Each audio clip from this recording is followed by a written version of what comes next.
നമസ്കാരം. തുല്യതാ ലാബിലേക്ക് ഏവർക്കും ഹൃദ്യമായ സ്വാഗതം.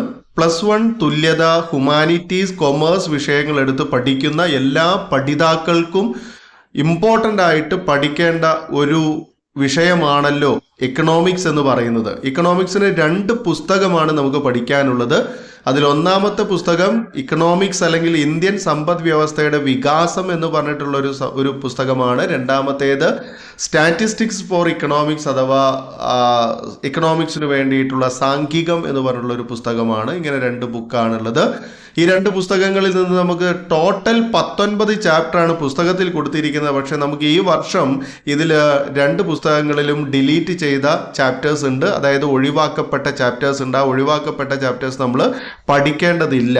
ഓക്കെ, അപ്പോൾ ഞാൻ ഇന്ന് നിങ്ങൾക്ക് ഈ ഒരു ക്ലാസ്സിലൂടെ നിങ്ങൾക്ക് എത്തിക്കാൻ പോകുന്നത് ഇക്കണോമിക്സിൻ്റെ, അതായത് ഒന്നാമത്തെ പുസ്തകത്തിൽ നിന്ന് ഒന്നാമത്തെ ചാപ്റ്റർ ആണ് സ്വാതന്ത്ര്യ ലബ്ധിക്കാലത്തെ ഇന്ത്യൻ സമ്പദ് വ്യവസ്ഥ, ചാപ്റ്റർ 1. ഈ ചാപ്റ്റർ 1 നമ്മൾ എല്ലാ ഭാഗവും പറയില്ല. അതായത് മുൻകാലങ്ങളിൽ പരീക്ഷയ്ക്ക് ചോദിച്ചതും ഇനി ഉറപ്പായിട്ടും ചോദിക്കും എന്നുള്ള ചോദ്യങ്ങളും അതിൻ്റെ ഉത്തരങ്ങളും മാത്രമാണ് ഉൾപ്പെടുത്തിയിരിക്കുന്നത്. അല്ലാതെ നമ്മുടെ സ്കൂളിലെ പോലെ അല്ലെങ്കിൽ ക്ലാസ് എടുക്കുന്നത് പോലെ ചാപ്റ്റേഴ്സിലെ മുഴുവൻ A to Z കാര്യങ്ങൾ നമ്മൾ ഇങ്ങനെ വെറുതെ വായിച്ച് പറഞ്ഞു പോകുന്ന ഒരു സ്ഥിതിയല്ല. അപ്പോൾ കൃത്യമായിട്ട് നമ്മളിവിടെ നിങ്ങളെ വ്യക്തമാക്കി തരുന്നുണ്ട്. അതായത് ചോദ്യങ്ങൾ പരീക്ഷയ്ക്ക് വരുമെന്നുറപ്പുള്ള ചോദ്യങ്ങളും അതിൻ്റെ ഉത്തരങ്ങളും മാത്രമാണ് ഉൾപ്പെടുത്തുന്നത്. ഓക്കെ, അപ്പോൾ നമുക്ക് നോക്കാം, സമയം കളയുന്നില്ല. സ്വാതന്ത്ര്യലബ്ധിക്കാലത്തെ ഇന്ത്യൻ സമ്പദ് വ്യവസ്ഥ, ചാപ്റ്റർ 1 ആണ്.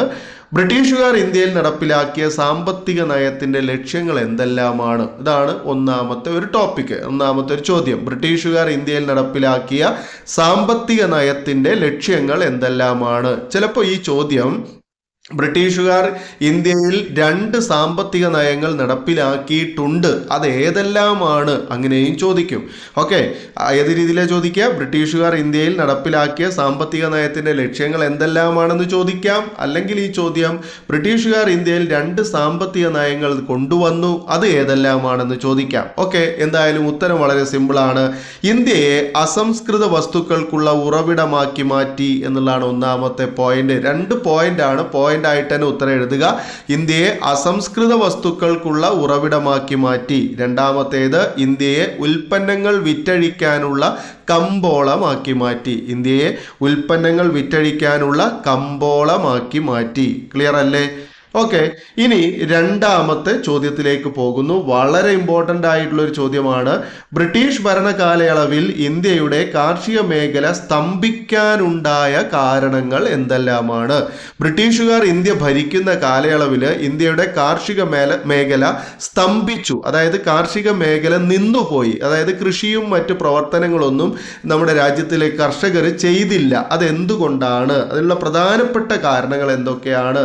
4 പോയിന്റ് ആയിട്ട് കൊടുത്തിട്ടുണ്ട്. ഒന്ന്, ബ്രിട്ടീഷുകാരുടെ ഭൂനികുതി നയങ്ങളാണ്. ഭൂനികുതി നയങ്ങൾ. ബ്രിട്ടീഷുകാർ ഇന്ത്യയിൽ ചൂഷണാത്മകമായിട്ടുള്ള ഭൂവുടമ സമ്പ്രദായം നടപ്പിലാക്കി. ആ ഭൂവുടമ സമ്പ്രദായങ്ങൾ നമുക്കറിയാം. 1 ജമീന്ദാരി സമ്പ്രദായം, 2 റേട്ടുവാരി സമ്പ്രദായം, 3 മഹൽവാരി സമ്പ്രദായം.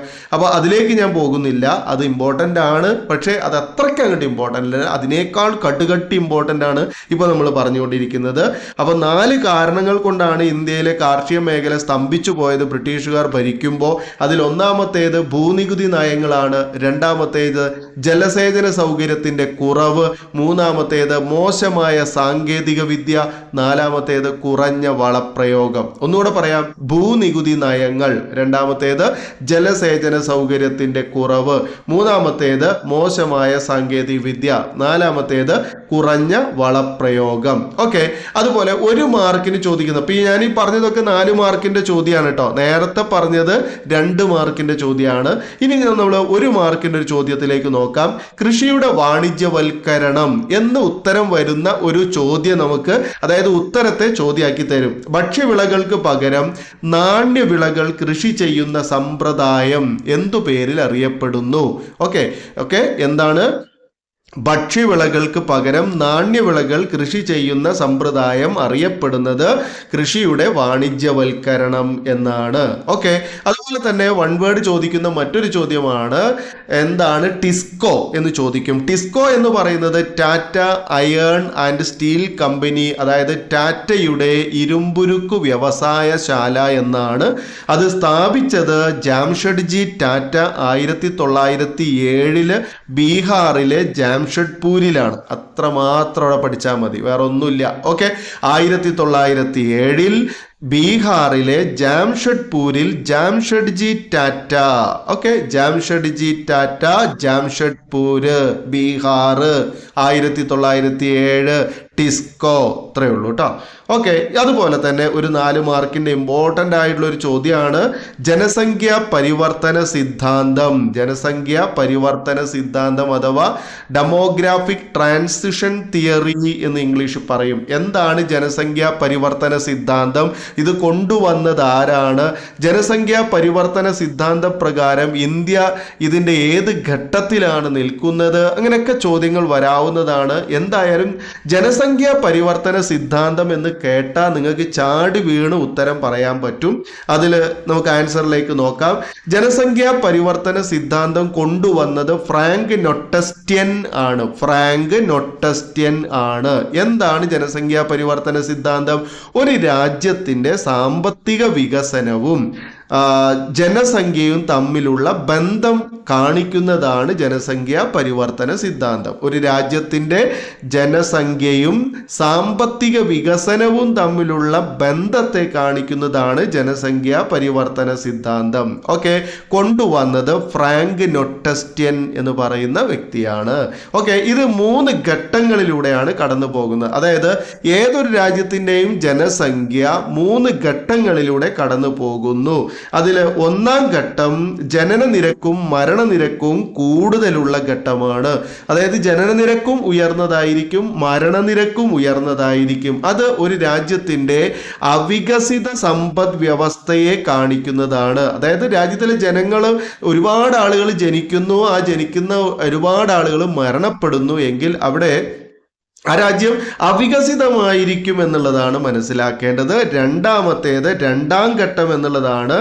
2-ാം ഘട്ടത്തിൽ പറയുന്നത് ജനനനിരക്ക് കൂടുതലും മരണനിരക്ക് കുറവുമുള്ള ഘട്ടമാണ്. ഏത്? 2-ാം ഘട്ടം. ഇത് വികസ്വര സമ്പദ് വ്യവസ്ഥയാണ് കാണിക്കുന്നത്. ഒരു രാജ്യത്തിൻ്റെ വികസ്വര സമ്പദ് വ്യവസ്ഥയെ കാണിക്കുന്നു. 3-ാമത്തേത് 3-ാം ഘട്ടമാണ്. 3-ാം ഘട്ടത്തിൽ ജനനനിരക്കും മരണനിരക്കും കുറഞ്ഞ ഒരു ഘട്ടമാണ്. ജനനനിരക്കും മരണനിരക്കും കുറഞ്ഞ ഘട്ടമാണ് 3-ാം ഘട്ടം. ഇത് ഒരു വികസിത സമ്പദ് വ്യവസ്ഥയാണ് കാണിക്കുന്നത്. ഇതെന്തിനെ കാണിക്കുന്നു? ഒരു വികസിത സമ്പദ് വ്യവസ്ഥ. അപ്പോൾ ജനസംഖ്യാ പരിവർത്തന സിദ്ധാന്തം കൊണ്ടുവന്നത് ഫ്രാങ്ക് നൊട്ടസ്റ്റ്യൻ. ജനസംഖ്യാ പരിവർത്തന സിദ്ധാന്തം എന്താണ്? ഒരു രാജ്യത്തിൻ്റെ വികസനവും ഒരു രാജ്യത്തിൻ്റെ അതായത് സാമ്പത്തിക വികസനവും ജനസംഖ്യയും തമ്മിലുള്ള ബന്ധത്തെ കാണിക്കുന്നതാണ് ജനസംഖ്യാ പരിവർത്തന സിദ്ധാന്തം. ഇത് 3 ഘട്ടങ്ങളുണ്ട്. 1-ാം ഘട്ടത്തിൻ്റെ പ്രത്യേകത ജനനനിരക്കും മരണനിരക്കും കൂടുതലാണ്. 2-ാം ഘട്ടത്തിൻ്റെ പ്രത്യേകത ജനനനിരക്ക് കൂടുതലാണ്, മരണനിരക്ക് കുറവാണ്. 3-ാം ഘട്ടത്തിൻ്റെ പ്രത്യേകത ജനനനിരക്കും മരണനിരക്കും കുറവാണ് എന്നതാണ്. ഓക്കെ, 5 മാർക്ക് വരെ ചോദിക്കാവുന്ന നല്ലൊരു ചോദ്യമാണ് ജനസംഖ്യാ പരിവർത്തന സിദ്ധാന്തം. ഓക്കെ, ഇനി ഒരു 2 മാർക്കിൻ്റെ ഒരു ചോദ്യം പറയാം. തൊഴിൽപരമായ ഘടന 2-3 മാർക്കിനൊക്കെ ചോദിക്കാം. ചിലപ്പോൾ 4 മാർക്ക് വരെയൊക്കെ പോകും കേട്ടോ. അത് കൂടുതലായിട്ട് കണക്ട് ചെയ്ത് പറയേണ്ടി വരും. അതായത് തൊഴിൽപരമായ ഘടന എന്താണ്? ഇന്ത്യയിലെ വിവിധ തരം തൊഴിൽ മേഖലകൾ ഏതൊക്കെയാണ്? അങ്ങനെ ചോദിക്കുകയാണെന്നുണ്ടെങ്കിൽ നമുക്കൊരു 4 മാർക്കിൻ്റെ ചോദ്യമാണത്. ഓക്കെ, അപ്പോൾ എന്താണ് തൊഴിൽപരമായ ഘടന?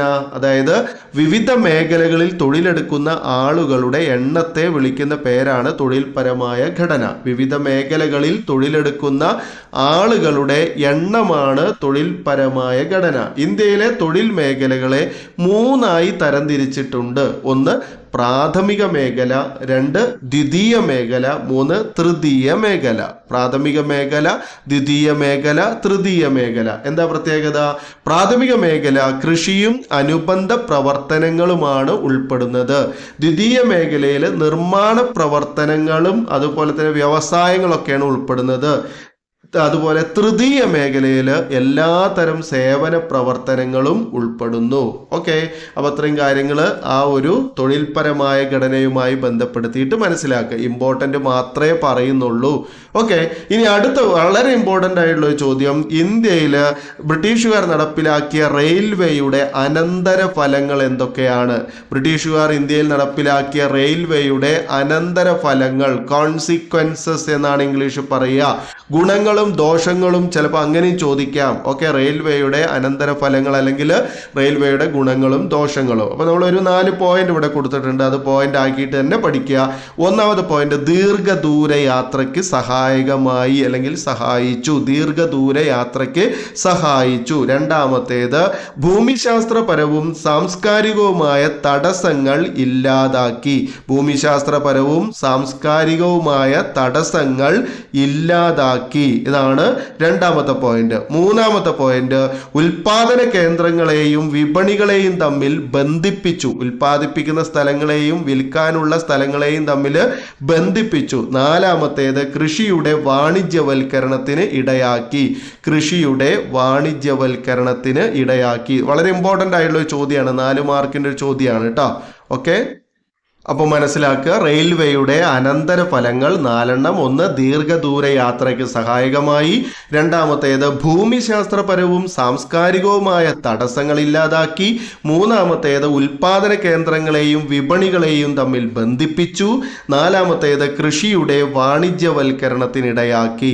ഈ ചാപ്റ്ററിൽ നിന്ന് ഇത്രയും ഭാഗങ്ങൾ മാത്രം നിങ്ങൾ പഠിച്ചാൽ മതി. ഇതിൽ നിന്നല്ലാതെ അപ്പുറത്തേക്ക് ഒരു ചോദ്യം നിങ്ങൾ പ്രതീക്ഷിക്കേണ്ടതില്ല.